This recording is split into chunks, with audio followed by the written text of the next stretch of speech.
What is going on, everybody? How is everybody doing today? So the NBA regular season is pretty much over. If the NBA does come back from their suspended season due to the coronavirus, they probably won't be playing the regular season, or at least I don't think they will, just because then the playoffs won't until September. They're going to try to probably start the playoffs as quick as possible. So the NBA really hasn't confirmed this, but if the regular season is over, I'm going to give you guys my final 2019-2020 awards. So I have the main awards: MVP, Rookie of the Year, Most Improved Defensive Six-Man, Coach of the Year, and Executive of the Year, and I do have my runner-ups for those as well. And then I do have my All-NBA first, second, and third team with a couple honorable mentions. I did not include all defensive or all rookie teams just because I thought the video would be a little bit too long, but if you're curious on my opinions on those, I did do a podcast last week, the Just Ballin' podcast, on my full awards where I had included Defensive Player of the Year, or all defensive teams, all rookie teams, and then some honorable mentions. That link is in the description below. But without further ado,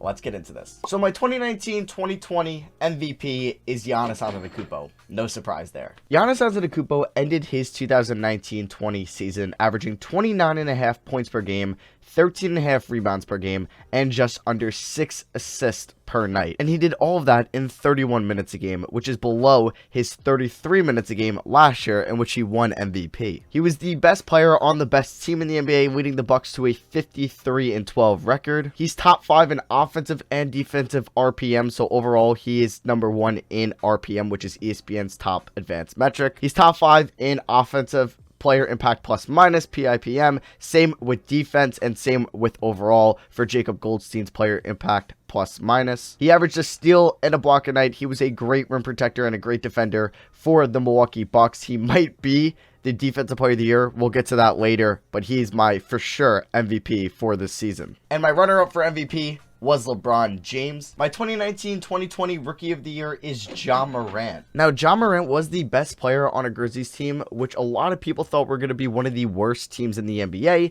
and they ended up making the playoffs as an 8 seed with a 32-33 record. Morant, as a 20-year-old, averaged about 17.5 points per game, 7 assists a night, 3.5 rebounds, and shot 37% from 3. In my opinion, no rookie comes close to him. Yes, you could throw Zion's name out there, but he has not played nearly enough games, especially if the NBA regular season is over. So Ja Morant, who has played 59 games this year, is definitely my Rookie of the Year. And my runner-up for Rookie of the Year isn't Zion just due to the games played aspect. It is Kendrick Nunn of the Miami Heat. So for my most improved player pick, it was the hardest decision to make. It came down between two players, Brandon Ingram and Jason Tatum. Now this was a super hard decision to make, but I ended up going with Jason Tatum. A lot of people thought going into this year that Kyle Kuzma was a better player than Jason Tatum. Now, Jason Tatum was an all-star at the age of 21 in his third year. He went from 15.7 points per game to 23.6. He went from 6 rebounds a night to 7.1 rebounds. He went up in three-point percentage from 37% to 39%, technically 40% if you round up. And his true shooting went up from 54% to 56%. He went from being about an average defensive player to being a really, really good and arguably elite defensive player. A lot of people thought Kemba Walker would have been the best player on that team. I don't think so. I think it is Jason Tatum this year, and he's led the Celtics to a 43-21 record, which is third in the Eastern Conference. So yeah, you can guess it. My runner-up was Brandon Ingram. It was so close. You're splitting hairs here between them, and if you pick Brandon Ingram, I'm perfectly fine with that, and if Ingram wins, which I think he will win, I'm going to be okay with it. Now moving over to Defensive Player of the Year. Now this one is tough because, like last year, I don't think the voting committee is going to give Defensive Player of the Year to the person that deserves it because he's going to win MVP. So yeah, like last year, I think Giannis should have been Defensive Player of the Year, and I think he's going to be, or I think he deserves to be, Defensive Player of the Year this year, along with MVP. Giannis Antetokounmpo currently has the third highest defensive RPM in the NBA with a 2.5, only behind Rudy Gobert and Patrick Beverley. Giannis Antetokounmpo has the number 1 defensive player impact plus minus from Jacob Goldstein's model at a 4.46, and ahead of guys like Brook Lopez, Rudy Gobert, Jonathan Isaac, and Chris Dunn. Giannis is averaging 1.2 steals per 36 minutes, 1.2 blocks per 36 minutes, and he has been the best defensive player this year on arguably an all-time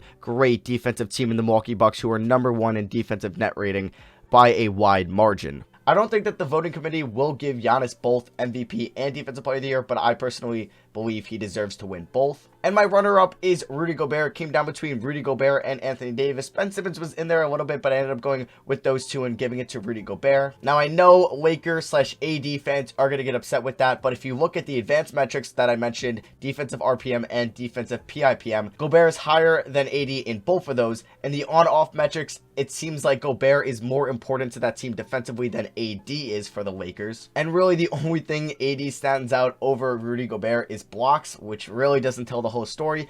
AD did come in at third for me, but I think the media kind of pushed that narrative this year, and I think it should go to Rudy Gobert if Giannis doesn't win it. Moving over to Sixth Man of the Year, I do have OKC's Dennis Schroeder winning the award. Dennis Schroeder averaged 19 points per game this year, 4 assists and 4 rebounds while shooting 47% from the field, 38% from 3, and 84% from the line. He's only started 1 game this year, and he's come off the bench for 62 games this year. The Thunder currently have the 5th best record in the Western Conference, or at least tied for the 5th seed, but they do have the tiebreaker over the Rockets at a 40-24 record. I think there was a bunch of guys that were in this conversation up to probably the midway mark, but I think Schroeder has definitely taken over that #1 spot for the Sixth Man of the Year award. There was a lot of good six men this year: Montrezl Harrell, Lou Williams, Davis Bertans, but my runner-up ended up being Derrick Rose. My Coach of the Year for the 2019-20 season is Nick Nurse. With Kawhi Leonard leaving the Raptors in the offseason, a lot of people thought the Raptors would have taken a step back this year. They would have been around the 6 or 7 seed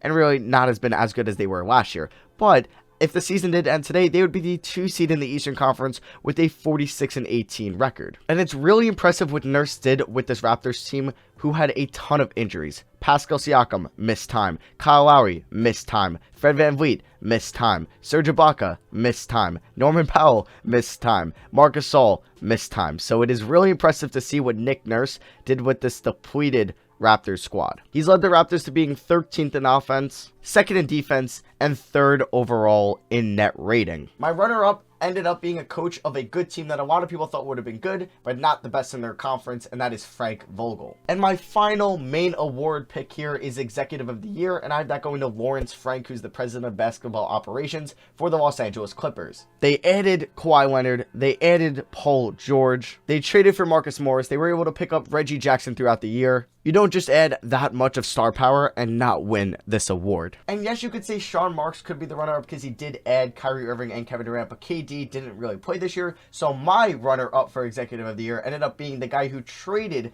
Paul George to the Clippers, Sam Presti. Alright, so that is going to be the main awards for the 2019-20 season. Now I'm going to quickly go through my All-NBA. I'm not really going to talk about the player too much. I think it'll be pretty self-explanatory. And like always, you guys are probably going to debate on some, if not all of these if you want. So let me know in the comments below what you disagree or what you agree with. So my All-NBA first team, this one was super easy if you count Anthony Davis as a center. So guards, you have Luka Doncic and James Harden. At forwards, you do have Giannis Antetokounmpo and LeBron James. And at center, you have Anthony Davis. Now here's where it gets tricky because I like to reward players that were on winning teams this year, but there was a lot of good players that were just really, really good, and their team just really wasn't good around them, or they just had a lot of injuries. So you'll see that here on All-NBA second and third team. All-NBA second team ended up being Damian Lillard and Russell Westbrook at the guard spot. My All-NBA second team forwards are Pascal Siakam and Kawhi Leonard. And my center, this was hard between Embiid and Jokic, but I ended up going with Nikola Jokic. And then my All-NBA third team, like Damian Lillard on the second team, here's a player that